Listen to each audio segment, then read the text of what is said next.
వేదవతి గురించి ఇంట్లో అందరూ వెతుకుతూ ఉంటారనమాట. ఇక పెద్దిరాజు, ఇటు ప్రసాదరావు అందరూ కూడా వెతుకుతూ ఉంటారు. అదేంటి వేదవతి కనిపించకపోవడం, ఒకవేళ మామయ్య అవని వాళ్ళ ఇంటికి వెళ్ళిందా అంటే పల్లెటూరికి, ఇటు మళ్ళీ అక్షయ్‌ని పంపిస్తదేమో అని మళ్ళొకసారి అడగడానికి అత్తయ్య ఏమన్నా అవని వాళ్ళ ఇంటికెళ్లారేమో అని చెప్పి అంటూ ఉంటుంది నిహారిక. సరే పదండి అందరం ఒకసారి అవని వాళ్ళ ఇంటికెళ్ళి చూద్దాము అని చెప్పి ప్రసాదరావు అంటూ ఉంటే, ఇక అప్పుడు పెద్దిరాజు, మీరు వెళ్ళి చూడండి, నేను పక్కన అటు ఇటు ఇంట్లో ఎవరైనా ఎక్కడైనా ఉందేమో అత్తయ్య గారు చూస్తాను అని చెప్పి పెద్దిరాజు ఆగిపోతాడు. ఇక అవని ఏమో ఇటు శ్రీకర్‌కి అలాగే అక్షయ్‌కి టిఫిన్ అది వడ్డిస్తూ ఉంటుందన్నమాట పొద్దున పూట. ఇక అదే టైంకి అమ్మ అవని, అవని అనుకుంటూ ప్రసాదరావు, వసంత, నిహారిక, కృష్ణబాబు వీళ్ళంతా వస్తారు. ఏంటి ఇలా వచ్చారు అని చెప్పి టిఫిన్ చేస్తున్న వాళ్ళు వీళ్ళు లేచి, ఏంటి మావయ్య ఇలా వచ్చారు అని చెప్పి అనగానే, మీ అత్తయ్య ఏమన్నా వచ్చిందా అమ్మ నీతో మాట్లాడడానికి అని చెప్పి ప్రసాదరావు అడుగుతారు. లేదు మావయ్య అత్తయ్య ఏం రాలేదే అని చెప్పి అవని అంటుంది. ఏమైంది అమ్మకి, అమ్మ ఇంట్లో లేదా అని చెప్పి అడుగుతాడు శ్రీకర్. అప్పటిక ప్రసాదరావు, అది అమ్మ పొద్దునుంచి కనిపించట్లేదురా అనగానే, ఇక అప్పుడు నిహారిక, అంతా ఈ అవని వల్లే, నిన్న మామయ్య ఇంటికి వచ్చారా అప్పటి నుంచి ఇక అత్తయ్య కొంచెం మూడ్ ఆఫ్లో ఉన్నారు, మాట్లాడలేదు, నైట్ కూడా భోజనం చేయలేదు, ఇక తను అలిగి రూమ్లో తలుపు వేసుకొని మరీ కూర్చున్నారు, మామయ్య కూడా పట్టించుకోలేదు, పిలవమని చెప్పినా పిలవలేదు, ఇక అత్తయ్య అలాగే ఉన్నారు, ఇక రూమ్లోనే ఉంటారు కదా అనుకున్నాము, పొద్దున లేచి డోర్ తీస్తేనేమో డోర్ తీసే ఉంది కానీ అత్తయ్య రూమ్లో లేరు, మీ దగ్గర ఏమైనా వచ్చారేమో అని ఇలా వచ్చాము అని చెప్పి నిహారిక అంటూ ఉంటే, ఇక అప్పుడు కృష్ణబాబు, అంతా ఎవని వల్లే ఈ గొడవలంతా ఇదంతా కూడా అని చెప్పి అనగానే, అప్పుడు శ్రీకర్, అన్నయ్య ఊరికి అవని అంటే నేను ఊరుకోను అనగానే, ఊరుకోక ఏం చేస్తారా అవని వల్లే ఇదంతా అని చెప్పి అంటూ ఉంటాడు కృష్ణబాబు. ఈ లోపల అక్కడికి వస్తాడనమాట పెద్దిరాజు. మావయ్య మావయ్య అత్తయ్య రూమ్లో ఈ లెటర్ కనిపించింది అనగానే, లెటర్ ఏంటి, సూసైడ్ నోటా ఏంటి అని చెప్పి కృష్ణబాబు అంటూ ఉంటే, ఇక అప్పుడు అక్కడున్న ప్రసాదరావు, రే ఏంట్రా ఎప్పుడేం మాట్లాడాలో ఏమీ తెలీదా అని చెప్పి అనగానే, అంటే అది కాదు నాన్న, ఇలాంటి సీన్ అప్పుడు సూసైడ్ నోట్లే ఉంటాయి కదా, అందుకే ఆ ఉద్దేశంతో అలా అన్నాను అని చెప్పి అంటాడు కృష్ణబాబు. ఇక ఇటు ఏముంది మామయ్య ఒకసారి లెటర్లు చదవండి అని చెప్పి అంటుందన్నమాట అవని. ఇక లెటర్ తీసుకొని ప్రసాదరావు చదువుతారు. ఇక అందులో వేదవతి ఏం రాస్తుందంటే, నేను పల్లెటూరికి అక్షయం తీసుకొని వెళ్దాం అనుకున్నాను, కానీ నా మాట లెక్కలేదు ఎవరికి, ఇంతకుముందు నా మాట అంటే శాసనంలా ఉండేది, ఇప్పుడు నేను చెప్తున్న ఆలోచన కూడా ఎవరు పట్టించుకోవడం లేదు, అసలు ఇంత ఇదిగా నేను దిగజారిపోతాను మీ దృష్టిలోనే అస్సలు ఊహించలేదు, అక్షయ్ని ఇప్పుడు నేను పల్లెటూరికి తీసుకురాలేను కాబట్టి ఊరు జనాల దృష్టిలో కూడా నేను చాలా చీప్ అయిపోతాను, అందుకే నేను కొన్ని రోజులు నేను ఎవరికి కనిపించకుండా గాలిలాగా మాయమైపోతాను, నా గురించి ఎవ్వరూ కూడా వెతకద్దు, ఇట్లు ఎవరికి ఏమి కానీ ఈ వేదవతి అని చెప్పి లెటర్ రాస్తుందనమాట. ఏది ఇలా రాసింది ఏంటి అమ్మ అని చెప్పి శ్రీకర్ అంటాడు.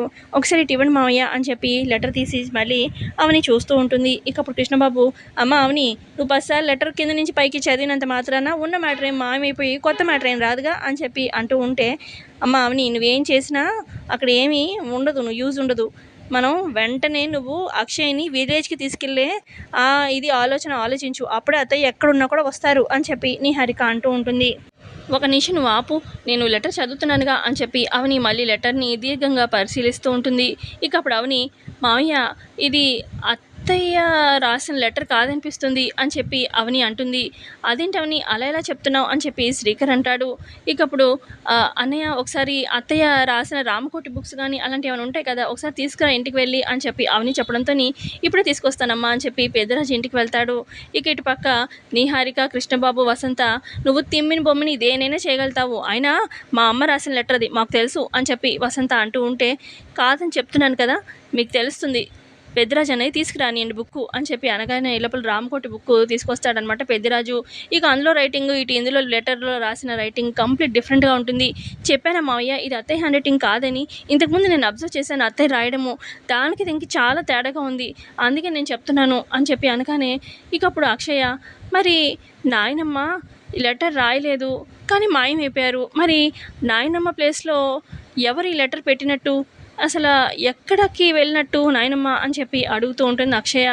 అక్షయ అడిగిన ప్రశ్న కరెక్టే కదా, మరి అత్తయ్య గారు ఎక్కడికి వెళ్ళి ఉంటారు అని చెప్పి పెద్దిరాజు కూడా అంటూ ఉంటే, ఇక అప్పుడు అవని, ఎవరో ఇది మాస్టర్ ప్లాన్గా బాగానే ఆలోచించారు, మనం ఈ లెటర్ ప్రకారంగా అత్తయ్య ఎక్కడికో వెళ్ళిపోయారు అని చెప్పి మనం అనుకోవాలని ప్లాన్ చేశారు, కానీ యాక్చువల్గా ఇది అత్తయ్య హ్యాండ్ రైటింగ్ కాదు, మనం ఇప్పుడు చాలా తెలివిగా మనం చూడాలి, పోలీస్ కంప్లైంట్ అది ఇవ్వకుండా మనం కొంచెం తెలివిగా జాగ్రత్తగా ఆలోచించి ఇది ఎవరి పని అనేది ఆలోచించాలి అని చెప్పి అవని అంటూ ఉంటుంది. మరోపక్క వేదవతిని కిడ్నాప్ చేస్తారు కదా! ఇక ఒక చైర్‌లో తాళ్ళు కట్టేసి ఉంచుతారు. చుట్టూ రౌడీలు కూడా ఉంటారు. ఇక కొంత దూరంలో ఇటు వసీకర ఏమో పూజలవి చేస్తూ ఉంటుందనమాట. ఇక అప్పుడు ఎవరు ఎవరు నన్నిలా కట్టుపడేసింది అని చెప్పి వేదవతికి మెలుకువ వచ్చి అరుస్తూ ఉంటుంది. ఇక అప్పుడు వసీకర, చూడు వేదవతి, నిన్ను పల్లెటూరికి తీసుకొచ్చింది నేనే. నేను అనుకున్నట్టుగా అక్షయ పల్లెటూరికి రావాలి. దాన్ని నేను కాపాలికకి బలివ్వాలి. కానీ అవని ఏమో దాని కూతుర్ని పల్లెటూరికి తీసుకురావడానికి ఒప్పుకోలేదు. అందుకే నా ప్లాన్‌ని కొంచెం మార్చాను. నిన్ను నేను ఇక్కడికి తెచ్చాను. సో, నీకోసమైనా ఖచ్చితంగా నీ కుటుంబ సభ్యులంతా కూడా పల్లెటూరుకు వస్తారు. అప్పుడు నేను అనుకున్నట్టుగా అక్షయ్‌ని అమ్మవారికి బలిస్తాను. నేను అప్పుడు పునర్రూపం పొందుతాను కూడా అని చెప్పి వసీకర అంటూ ఉంటుంది. మరోపక్క ఇటు అవని, శ్రీకర్, పెద్దిరాజు, ప్రసాదరావు ఇంట్లో అందరూ కూడా ఆలోచిస్తూ ఉంటారు. ఇది ఎవరి పని అయి ఉంటుంది? పోలీస్ కంప్లైంట్ ఇద్దామబ్బా అన్నట్టుగా అంటూ ఉంటారు. నిహారిక వాళ్ళు, లేదు లేదు పోలీస్ కంప్లైంట్ కాదు, నాకెందుకో ఇది ఒకరి పని అనిపిస్తుంది. బావా నువ్వు నాతో రా అని చెప్పి ఇక శ్రీకర్ని తీసుకొని అవని మాయ వాళ్ళ ఇంటికి వెళ్తుందనమాట. మాయ వీళ్ళ ఇంటికి ఎందుకు అవని అనగానే, మాయ మీదే నాకు డౌట్గా ఉంది బావా. ఏదో రకంగా ఈ మాయనే అత్తయ్యని మాయ చేసినట్టుంది.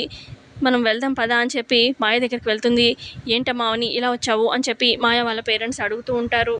అప్పుడు అవని అంటుంది, నాకెందుకో మీ మాయ మీ కూతురు మీదే నాకు అనుమానంగా ఉంది. మా అత్తయ్య గారు కనిపించట్లేదు అని చెప్పి అనగానే అప్పుడు ఇక మాయ వాళ్ళ అమ్మ నాన్న, ఏంటమ్మా అవని మాట్లాడితే మా కూతురి మీద పడతావేంటి? మా కూతురికి అలా చేయాల్సిన పని ఏంటి? తనకు అవసరం ఏంటి? తను మారిపోయిందని చెప్తే నమ్మవేంటి అనగానే, మీ కూతురు మాయ మారనే మారదు. అది జన్మలో మారదు. అది ఎలాంటి రకం అనేది నాకు బాగా తెలుసు. ఎక్స్పీరియన్స్ అయింది కాబట్టి అని చెప్పి అవని అంటూ ఉంటే ఇక అదే టైంకి వస్తుందన్నమాట మాయ. ఏంటి ఏంటి ఇంట్రాగేషన్ చేస్తున్నట్టు చేస్తున్నావు అని చెప్పి అడుగుతుంది మాయ. మా అత్తయ్య గారు కనిపించట్లేదు, దాంట్లో నీ హస్తమే ఉందని నాకు బాగా అర్థమవుతుంది అనగానే, మీ అత్తయ్య గారు కనిపించకపోతే మా ఇంటికి వచ్చి నన్ను అడుగుతావేంటి? నేను చేస్తాను మీ అత్తయ్య గారిని మాయం అని చెప్పి మాయ అడుగుతూ ఉంటే, ఆహా నీకేం సంబంధం లేదనమాట అని చెప్పి అంటుంది అవని. అవును నాకేం సంబంధం, నాకే సంబంధం లేదు అని చెప్పి అంటుంది మాయ. సరే అయితే అలా అని చెప్పి లెటర్ మీద రాసివ్వు అని చెప్పి అవని అనడంతో, సరే రాస్తాను అని చెప్పి ఇక మాయ లెటర్ రాసిస్తుందనమాట అవనికి. ఇక అప్పుడు ఆ లెటర్ చూస్తుందనమాట అవని. చూడగానే ఇక ఇటు అత్తయ్య గారు రాసిన లెటర్ కూడా చూస్తుందనమాట. చూసావా బావా నేను చెప్పినట్టుగా 2 హ్యాండ్ రైటింగ్స్ ఒకటే అని చెప్పి అనగానే, ఏం మాట్లాడుతున్నావు అని చెప్పి పక్క నుంచి పేరెంట్స్, మాయ వాళ్ళ పేరెంట్స్ మాయ అడుగుతూ ఉంటే అప్పుడు అవని, మా అత్తయ్య గారు ఇంట్లో నుంచి వెళ్ళిపోతూ ఒక లెటర్ రాశారు. ఆ లెటర్లో ఉన్న హ్యాండ్ రైటింగ్, ఇప్పుడు నువ్వు రాసిన లెటర్లో ఉన్న హ్యాండ్ రైటింగ్ 2 ఒకటే. అంటే దీని మీనింగ్ నువ్వే మా అత్తయ్యని కిడ్నాప్ చేయించావు. ఎవరికి ఏమీ అర్థం కాదులే అని చెప్పి అనుకున్నావేమో, కానీ ఆ లెటర్లో ఉన్న హ్యాండ్ రైటింగ్ మా అత్తయ్యది కాదని నేను కనిపెట్టాను.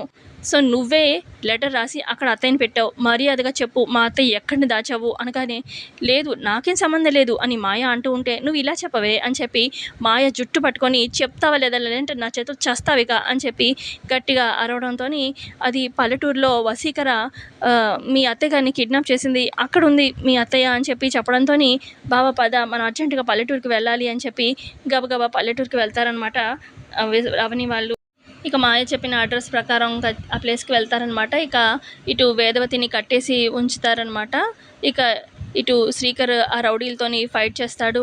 అలాగే చిలకమ్మ అలాగే నాగమ్మ కూడా హెల్ప్ చేయడంతో అక్కడున్న రౌడీలు పారిపోతారనమాట. ఆ తర్వాత ఇక వేదవతిని ఇక కట్లు ఇప్పేసి పక్కకు తీసుకొస్తూ ఉంటుందన్నమాట అవని. మరి ఇదే రైట్ టైం, పల్లెటూరికి అక్షయ కూడా వచ్చింది కాబట్టి దీన్ని నేను ఎత్తుకెళ్ళిపోతాను అని చెప్పి వసీకర మరి అక్షయ్ని ఎత్తుకెళ్ళిపోతుందా, అవని ఎలా కాపాడుకుంటుంది అనేది కమింగ్ ఎపిసోడ్లో చూద్దాము. సో లేటెస్ట్ అప్డేట్స్ కావాలనుకుంటే మన ఛానల్ సబ్స్క్రైబ్ చేసుకొని వీడియోని లైక్ చేయండి. Thanks for watching.